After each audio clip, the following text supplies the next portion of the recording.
ثم يوم القيامة يخزيهم ويقول أين شركائي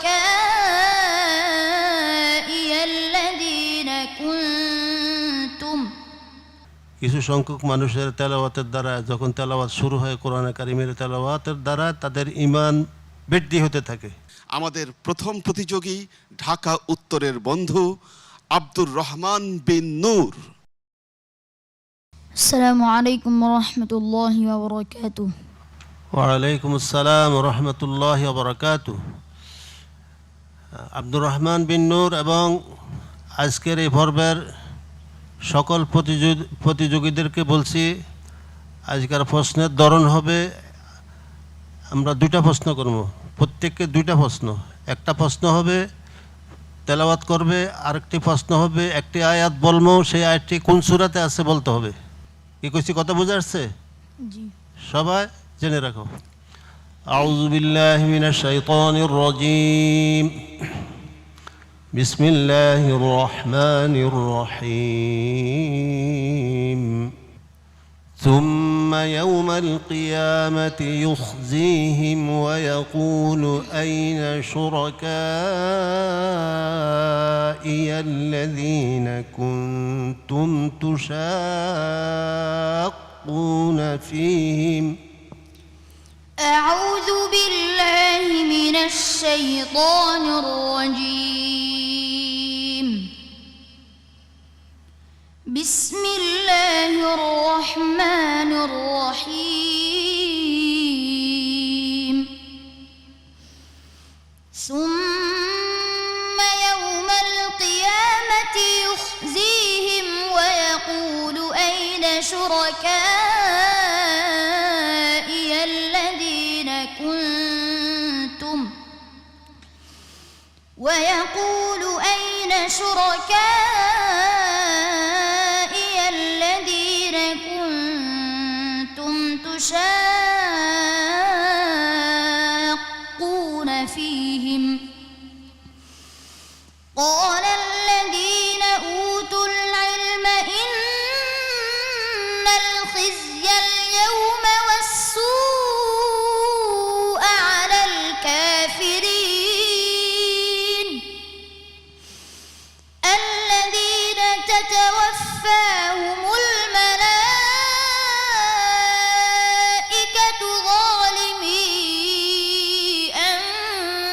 أنفسهم فألقوا السلم ما كنا نعمل من سوء بلى إن الله عليم بما كنتم تعملون. فادخلوا أبواب جهنم خالدين فيها فلبئس مثوى المتكبرين. وقيل للذين اتقوا ماذا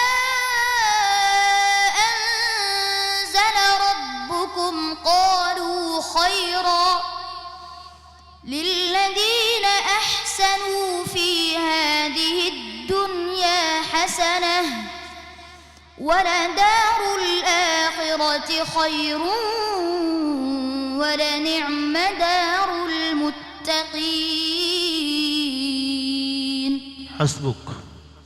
أعوذ بالله من الشيطان الرجيم.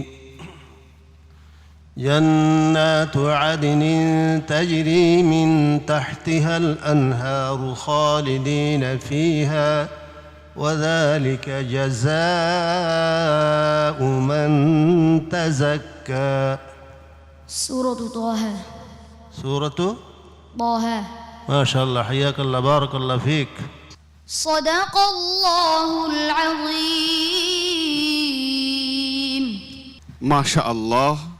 আব্দুর রহমান বিন নূর, তুমি প্রত্যেক পর্বের মতোই এই ফাইনাল রাউন্ডেও তুমি তোমার কোরআন তেলাওয়াতের নূর ছড়িয়ে দিয়েছো। আমরা সবাই মুগ্ধ, নিশ্চয়ই দর্শক আপনারাও মুগ্ধ হয়েছেন। চলুন দেখে আসি আমাদের বিচারকরা মুগ্ধ হয়েছেন কিনা। উস্তাদুল হুফাজ শেখ আব্দুল হক হাফিজাহুল্লাহ। জি আলহামদুলিল্লাহ। আব্দুর রহমান বিন নূর, নামের শেষে নূর শব্দটি আছে, মনে হয় তার পিতার নাম সাথে সম্পৃক্ত। আলহামদুলিল্লাহ, তার তেলাওয়াতের মধ্যে নূর চমকাইতে থাকে। হ্যাঁ, আল্লাহ পাক ইরশাদ করছেন, যাদাতহুম ঈমানা ওয়া আলা রাব্বিহিম ইয়াতাওয়াক্কালুন। কিছু সংখ্যক মানুষের তেলাওয়াতের দ্বারা, যখন তেলাওয়াত শুরু হয় কোরআনে কারিমের তেলাওয়াতের দ্বারা, তাদের ঈমান বৃদ্ধি হতে থাকে, ঈমান বাড়তে থাকে। সেই তেলাওয়াতের আসর এরকম হয় যে যারা আল্লাহ যাদেরকে তৌফিক দিয়েছেন তাদের তেলাওয়াতের দ্বারা মুমিনের ঈমান বাড়তে থাকে। তো আল্লাহ তাআলা আব্দুর রহমান বিন নূরকে আল্লাহ তাআলা কোরআনে কারিমের আমেলে কোরআন হিসাবে, আলেমে হক্কান হিসাবে আল্লাহ তাআলা কবুল মঞ্জুর করেন, আমিন। আব্দুর রহমান বিন নূর, আল্লাহ তোমাকে অসাধারণ প্রতিভা দান করেছেন। তুমি এই প্রতিভাকে কাজে লাগিয়ে উত্তর সামনে এগিয়ে যাও। তোমার জন্য এই শুভকামনা রইল। আসসালামু আলাইকুম ওয়া রাহমাতুল্লাহি ওয়া বারাকাতুহু। স্বাস্থ্যকর অল টাইম ব্রেড সব সময়, অল টাইম হেলদি লাইফ।